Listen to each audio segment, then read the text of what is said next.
Om Shanti 11 September 2024 प्रातः मुरली बाबा कहउछंती मीठे बच्चे तुमे निजर चरित्र को सुधारिबा पाई बाबांक निकट को आसीछ। तेणु तुमको एबे दैवी चरित्र धारण करिबाको हेबो। तुमे निजर चरित्र को सुधारिबा पाई बाबांक निकट को आसीछ। तेणु तुमको एबे दैवी चरित्र धारण करिबाको हेबो। प्रश्न तुम संतान मानकु आखि बंद करी जोगरे बसिबाकू मना काहेकि करा जायछि? तुम संतान मानकु आखि बंद करी जोगरे बसिबाकू मना काहेकि करा जायछि? उत्तर काहेकि ना दृष्टि द्वारा निहाल करुथिबा बाबा तुम सम्मुखरे अछंती। जदि तुमर आखि बंद रहिबो तेबे कृतार्थ किपरि हेबो? कौनसी विद्यालय रे आखि बंद करी बसंती नाही। जदि आखि बंद रहिबो तेबे निद आसीबो।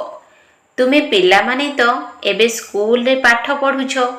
एहा तुमर राजयोगर पंथा। तुमर लक्ष लक्ष बा पदम्र रोजगार जमा हेउछि। तेणु रोजगार करिबा समय रे केबे निद्रा आसी न थाए कि मन दुख होई न थाए। ओम शांति मधुर आत्मिक संतान मानक प्रति बाबा बुझाउछंती। एक कथा तो पिला माने जानिछंती जे आत्मिक पिता परम धामरु आसी आमको पढ़ाउछंती। कौन पढ़ाउछंती? बाबांक सहित आत्मार जोग लगाइबा सिखाउछंती, जहाकू जोगर यात्रा कुहा जाउछि। एक कथा मध्य बताउछंती बाबांको मने पकाई पकाई तुमे मीठा आत्मिक संतान माने पवित्र होई निजर पवित्र शांति धामरे पहुंची जिवो। बाबा एक कथा केते सहज भावरे बुझाउछंती। निजको आत्मा मने कर एवं निजर प्रियतम बेहद्र बापांको मने पकाओ। तेबे तुमर जन्म जन्मांतरर जे पाप सब रहिछि ताहा भस्म होई जिवो। एहाकु ही जोग अग्नि कुहा जाउछि। एहा भारतर प्राचीन राजयोग, जहाको बाबा ही प्रति 5000 वर्ष पर आसी सिखाउछंती। बेहद्र बाबा ही भारतरे एही साधारण शरीर रे आसी तुमको बुझाउछंती। एही जुग द्वारा ही तुमर जन्म जन्मांतरर पाप कटि जिवो। काहेकि ना बाबा पतित पावन एवं सर्वशक्तिमान अटंती। तुम मानकर आत्मा रूपी बैटेरी एबे तम प्रधान होई जाइछि। जहा सतो प्रधान थिला एबे ताको पुनर्बार सतो प्रधान किपरि करिबा? जहा फलरे तुमे सतो प्रधान दुनिया अथवा शांति धाम घर को जाई परिबो। पिला मानकु एहा को बहुत भल भावरे मने रखिबा दरकार। बाबा संतान मानकु एही डोज अर्थात औषध देउछंती। एही जोगर यात्रा तुमे उठिबा बसिबा चालिबा बोलिबा समय करि परिबो। जेते संभव गृहस्थ व्यवहार रे रही कमल पुष्प समान पवित्र रहिबाकु हेबो। बाबांको मने पकाइबा सहित दैवी गुण मध्य धारण करिबाकु हेबो। काहेकि ना दुनियार लोक मानकर तो आसुरी चरित्र। तुमे संतान माने एठाको आसीछ दैवी चरित्र गढ़िबा पाई। एही लक्ष्मी नारायणकर चरित्र बहुत मधुर थिला। भक्ति मार्ग रे तांकर ही महिमा गायन करा जाउछि। भक्ति मार्ग केबेठारु आरंभ हेउछि एक कथा मध्य काहाकू जणा नाही। एबे तुमे बुझिछ। एवं रावण राज्य केबेठारु आरंभ हेउछि एक कथा मध्य जानिछ। तुम संतान मानकू एही समस्त ज्ञान बुद्धि रे रखिबाकू हेबो। जेतेबेले कि तुमे जानिछ जे आमे ज्ञान सागर आत्मिक पितांकर संतान अटु। एबे आत्मिक पिता आमको राजयोग पाठ पढ़ाइबाकू आसीछंती। एक कथा मध्य जानिछ जे ये कौनसी साधारण पिता नुहंती। ये हेउछंती आत्मिक पिता, जे कि आमको ପଢ଼ାଇବାକୁ ଆସିଛନ୍ତି। ତାଙ୍କର ନିବାସ ସ୍ଥାନ ସଦାସର୍ବଦା ବ୍ରହ୍ମଲୋକ ଅଟେ।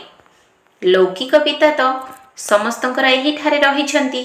ଏକଥା ପିଲାମାନେ ଭଲ ଭାବରେ ନିଶ୍ଚିତ ମନେ ରଖିବା ଉଚିତ ଯେ ଆମ ଆତ୍ମାମାନଙ୍କୁ ପରମପିତା ପରମାତ୍ମା ପଢ଼ାଉଛନ୍ତି, ଯିଏକି ବେହଦ୍ର ପିତା ଅଟନ୍ତି।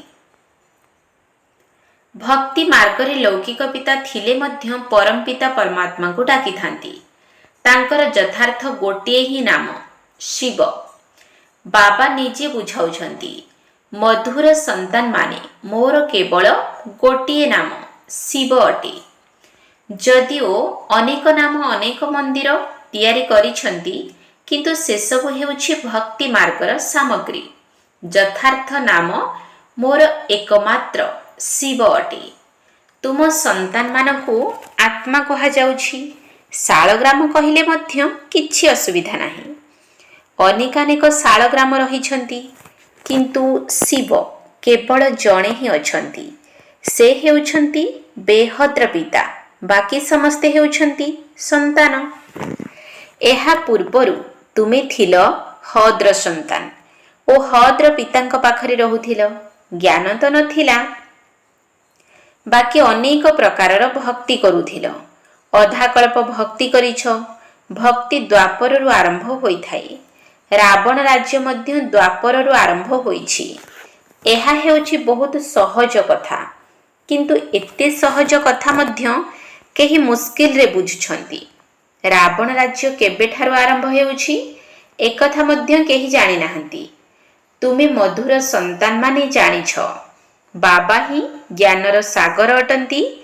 ଯାହା ତାଙ୍କ ପାଖରେ ଅଛି ସେସବୁ ପିଲାମାନଙ୍କୁ ଦେଉଛନ୍ତି। ଶାସ୍ତ୍ର ତ ହେଉଛି ଭକ୍ତି ମାର୍ଗର। ଏବେ ତୁମେ ବୁଝିଗଲଣି, ଜ୍ଞାନ, ଭକ୍ତି ଏବଂ ପୁଣି ହେଉଛି ବୈରାଗ୍ୟ। ଏହି ତିନୋଟି ହେଉଛି ମୁଖ୍ୟ। ସନ୍ନ୍ୟାସୀମାନେ ମଧ୍ୟ ଜାଣିଛନ୍ତି ଜ୍ଞାନ, ଭକ୍ତି ଏବଂ ବୈରାଗ୍ୟ, କିନ୍ତୁ ସନ୍ନ୍ୟାସୀମାନଙ୍କର ହେଉଛି ନିଜର ହଦ୍ର ବୈରାଗ୍ୟ।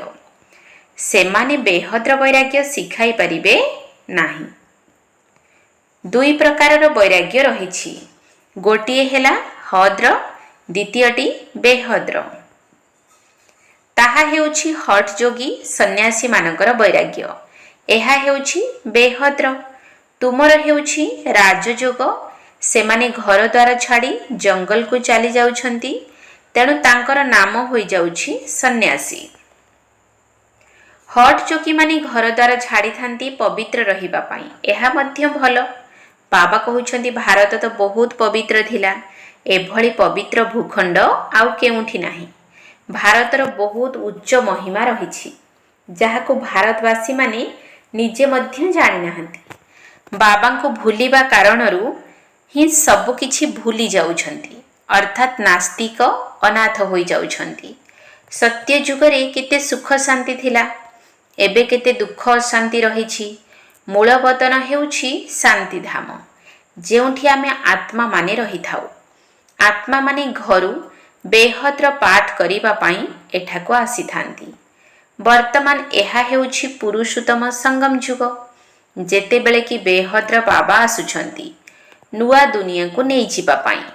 ବାବା ଆସି ଆମମାନଙ୍କୁ ଉତ୍ତମରୁ ଉତ୍ତମ କରୁଛନ୍ତି। ଉଚ୍ଚରୁ ଉଚ୍ଚ ଭଗବାନ ବୋଲି କୁହାଯାଉଛି, କିନ୍ତୁ ସେ କିଏ, କାହାକୁ କୁହାଯାଉଛି ଏକଥା କିଛି ହେଲେ ବୁଝୁନାହାନ୍ତି। ଗୋଟିଏ ବଡ଼ ଲିଙ୍ଗ ରଖିଦେଇଛନ୍ତି। ଭାବୁଛନ୍ତି ଇଏ ନିରାକାର ପରମାତ୍ମା ଅଟନ୍ତି।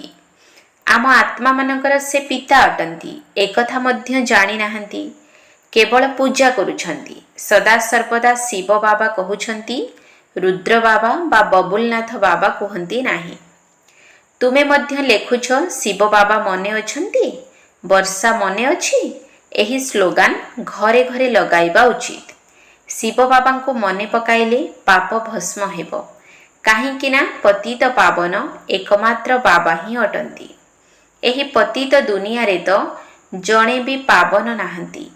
ପାବନ ଦୁନିଆରେ ପୁଣି ଜଣେ ହେଲେ ବି ପତିତ ରହିପାରିବେ ନାହିଁ।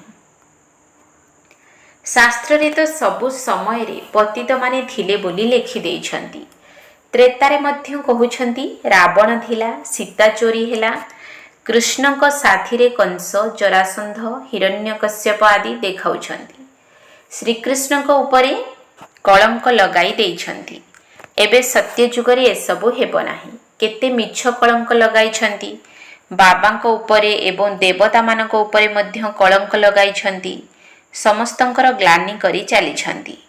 तेणु एबे बाबा कहउछन्ति एहा हेउछि जोगर यात्रा। आत्मा को पवित्र कराइबा पाई पवित्र होई पुणी पवित्र दुनिया को जीवाकु हेबो। बाबा 84 जन्मर चक्र संबंधरे मध्य बुझाउछन्ति। वर्तमान तुमर एहा अंतिम जन्म पुणी घर को जीवाकु पड़िबो। घर को शरीर तो जीव नाही, समस्त आत्मा मानकु जीवाकु हेबो। सेथिपाई मीठा मीठा आत्मिक संतान माने निजको आत्मा मने करी बस, देह मने करी बस नाही। अन्य सत्संग मानकरे तुमे देह अभिमानी होई बसुछ।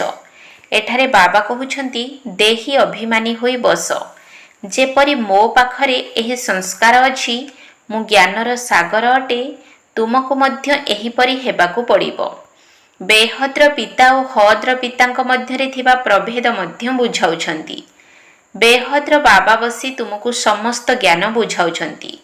आगरु जानि नथिल, एबे सृष्टिर चक्र किपरि घुरुछि, तार आदि मध्य अंत एवं चक्रर आयुष्य केते सबु बताउछन्ति। भक्ति मार्गरे तो कल्पर आयुष्य लक्ष लक्ष वर्ष सुनाई घोर अंधकार रे पकाई देइछन्ति। तळकु ओल्हाई आसिछन्ति। कहउछन्ति आमे जेते भक्ति करिबा सेते बाबांकु तळकु आकर्षित करि परिबा। बाबा आसी आमको पवित्र करिवे। बाबांकु तळकु आकर्षित करूछन्ति काहेकि ना पतित अटन्ति। बहुत दुखी होई जाइछन्ति। पुणी कहउछन्ति आमे बाबांकु डाकुछु। बाबा मध्य देखुछन्ति बिल्कुल दुखी तम प्रधान होई गलेनी। 5000 वर्ष पूर्ण हेबाकु जाउछि। तेबे जाई बाबा आसुछन्ति। एही पाठ पढ़ा पुराणा दुनिया निमंते उद्दिष्ट नुहे। तुमर आत्मा ज्ञान को धारण करी साथी रे नै जीवो। जेपरि मु ज्ञानर सागर, तुमे मध्य ज्ञान नदी अट। एही ज्ञान एई पुराणा दुनिया निमंते दिया जाउ नाही। एहा तो छी छी दुनिया। एही शरीर मध्य छी छी अटे। एहाकु छाड़िबाकु हेबो। एठारे शरीर तो पवित्र होई परिबो नाही। मु आत्मा मानकर पिता अटे। आत्मा मानकु पवित्र करिबाकु आसीछि। एही कथा को मनुष्य टिके हेले भी बुझी पारु नाहंती। बिल्कुल ही पत्थर बुद्धि पतित होई जाइछन्ति। सेथिपाई गायन करूछन्ति हे पतित पावन आस। आत्मा ही पतित होई जाइछि। आत्मा ही सबु किछि करूछि। भक्ति भी आत्मा करूछि। शरीर मध्य आत्मा ही धारण करूछि। एबे बाबा कहउछन्ति मु तुम आत्मा मानकु नै जीवाकु आसीछि। मु बेहद्र पिता तुम आत्मा मानकर डाक शुणी आसीछि। तुमे केते डाकिछ, वर्तमान पर्यंत मध्य डाकुछ। हे पतित पावन, हे परम पिता, आसी एही पुराणा दुनियार दुखरु शैतान ठारू मुक्त कर। तेबे आमे समस्ते घर को चली जीवु। आउ काहाकु तो जणा ही नाही आमर घर केउठी, घर को किपरि केबे जीवा। मुक्ति पाइबा पाई केते मुंड पिटुछन्ति, केते गुरु करूछन्ति। जन्म जन्मांतर मुंड पिटी पिटी आसीछन्ति। सेही गुरु माने जीवन मुक्तिर सुख को तो जानि नाहंती। सेमाने चाहुछन्ति मुक्ति। कहउछन्ति मध्य विश्वरे शांति किपरि हेबो। सन्यासी माने केवल मुक्ति को ही जानिछन्ति, जीवन मुक्ति को तो जानि नाहंती। किंतु बाबा मुक्ति जीवन मुक्ति उभयर वर्षा देउछन्ति। तुमे जीवन मुक्ति रे रहिबा समय रे बाकी समस्ते मुक्ति को चली जाइथांती। एबे तुमे एही परि हेबा पाई ज्ञान नेउछ। तुमे ही सबुठारु अधिक सुख देखिछ एवं सबुठारु अधिक दुख मध्य देखिछ। आदि सनातन देवी देवता धर्मावलंबी तुमे माने ही पुणी धर्म भ्रष्ट कर्म भ्रष्ट होई जाइछ। तुमे पवित्र प्रवृत्ति मार्गरे थिल। एही लक्ष्मी नारायण पवित्र प्रवृत्ति मार्गर अटंती। घर द्वारा छाड़िबा एहा सन्यासी मानकर धर्म अटे। पूर्वरु सन्यासी माने मध्य भल थिले, तुमे माने मध्य पूर्वरु बहुत भल थिल, एबे तम प्रधान होई जाइछ। बाबा कहउछंती एहा ड्रामार खेल अटे। बाबा बुझाउछंती एही पाठ पढ़ा नुआ दुनिया निमंते उद्दिष्ट। पतित शरीर पतित दुनिया को मते पुणी 5000 वर्ष परे ड्रामा अनुसारे आसीबाकू पड़ी थाए। ना कल्प लक्ष लक्ष वर्षर ना मु सर्वव्यापी। एहीपरि तो तुमे मोर निंदा करी आसीछ, तथापि भी मु तुमर केते उपकार करूछि। जेते शिव बाबांकर निंदा करिछ सेतिके आउ कहार करिनाह।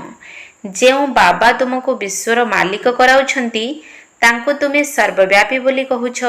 जेतेबेले ग्लानी भी सीमा टपी जाउछि सेतेबेले मु आसी उपकार करूछि। एहा हेउछि पुरुषोत्तम संगम युग, कल्याणकारी युग, जेतेबेले कि तुमको पवित्र करिबाकू आसुछि। पवित्र हेबार केते सहज उपाय बताउछंती। तुमे भक्ति मार्गरे बहुत धक्का खाइछ। पोखरी को मध्य स्नान करिबाकू जाइथांती, भाबंती एहा द्वारा पवित्र होई जिवु। एबे चिंता कर केउंठी से पोखरीर पानी एवं केउंठी पतित पावन बाबा। ताहा सबु हेउछि भक्ति मार्ग, एहा हेउछि ज्ञान मार्ग। मनुष्य केते घोर अंधकार रे रहिछंती, कुंभकर्णर निदरे सोइछंती। एकथा तो तुमे जानिछ, लोके कहिथांती विनाश काले विपरीत बुद्धि विनश्यन्ति। एबे तुमर पुरुषार्थर क्रम अनुसारे प्रीति बुद्धि होइछि। संपूर्ण नुहे काहेकि ना माया घड़ी को घड़ी भुलाई देउछि। एहा हेउछि 5 विकारर लढ़ेई। 5 विकार को रावण कहा जाउछि। रावणर मुकुट उपरे गधर मुंड देखाई थांती। बाबा एकथा मध्य बुझाउछंती, स्कूल रे केबे आखि बंद करी बसी न थांती। सेमाने तो भक्ति मार्ग रे भगवान को मने पकाइबा पई शिक्षा देई थांती कि आखि बंद करी बस। एठारे तो बाबा कहउछंती एहा हेउछि स्कूल।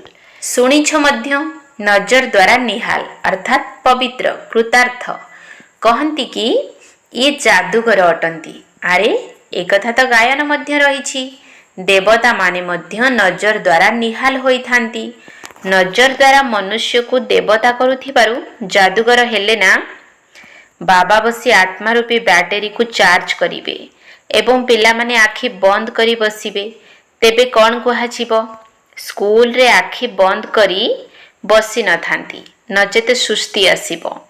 पाठ पढ़ा तो हेउछि रोजगारर पंथा। लक्ष लक्ष पद्म पदम्र रोजगार हेउछि। रोजगार बेले केबे हाई मारंती नाही। एठारे आत्मा मानकु सुधारिबाकू हेबो। एही लक्ष्य तो सम्मुखरे रहिछि। तांकर राजधानी देखिबाकू अछि तो दिलवाड़ा मंदिर को जाओ।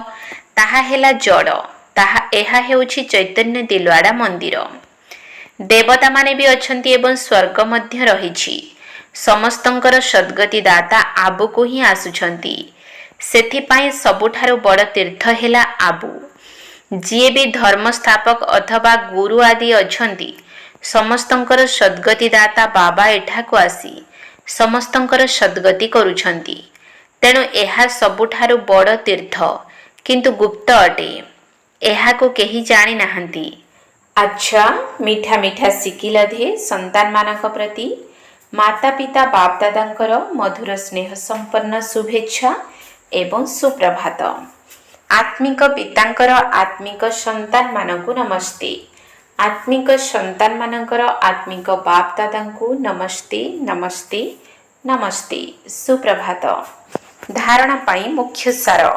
1 नंबर पॉइंट, जेउ संस्कार बाबांकर रहिछि सेही संस्कार को धारण करिबाकू हेबो।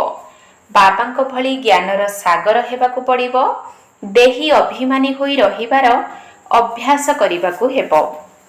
जेउ संस्कार बाबांकर रहिछि सेही संस्कार को धारण करिबाकू हेबो। बाबांक भली ज्ञानर सागर हेबाकू पड़िबो। देही अभिमानी होई रहिबार अभ्यास करिबाकू हेबो। 2 नंबर पॉइंट, आत्मा रूपी बैटरी को शत प्रदान करिबा पई चालिबा बोलिबा समय मध्य जोगर यात्रा रे रहिबाकू हेबो। दैवी चरित्र धारण करिबाकू हेबो। बहुत बहुत मीठा हेबाकू पड़िबो। आत्मा रूपी बैटेरी को शत प्रदान करने पाई चलिबा बुलिबा समय मध्य जोगर यात्रा रहिबाकु हेबो। दैवी चरित्र धारण करिबाकु हेबो। बहुत बहुत मीठा हेबाकु पड़िबो। वरदान त्रिकालदर्शी होई दिव्य बुद्धिर वरदान को कार्य लगाउथिबा सफलता संपन्न आत्मा हुओ। त्रिकालदर्शी होई दिव्य बुद्धिर वरदान को कार्य लगाउथिबा सफलता संपन्न आत्मा हुओ। बाप दादा प्रत्येक संतान को दिव्य बुद्धिर वरदान देइछंती। दिव्य बुद्धि द्वारा ही तुमे बाबा को निजकु एवं तीन काल को स्पष्ट भाव में जानी पारिबो तथा सर्वशक्ति को धारण करि पारिबो। दिव्य बुद्धि संपन्न आत्मा कौनसी भी संकल्प को कर्म रे बा बाणी रे आनिबा पूर्वरु तार तीन काल को जानी ताकु साकार करि थाए। सेमानक सम्मुख रे अतीत एवं भविष्यत मध्य सेतिकी स्पष्ट थाए जेतिकी स्पष्ट वर्तमानर अटे। एही भली दिव्य बुद्धि आत्मा माने त्रिकालदर्शी होइथिबा कारणरु सर्वदा सफलता संपन्न होई जांती। स्लोगान संपूर्ण पवित्रता को धारण करिथिबा आत्मा माने ही परमानंदर अनुभूति करि परिबे। संपूर्ण पवित्रता को धारण करिथिबा आत्मा माने ही परमानंदर अनुभूति करि परिबे। ओम शांति।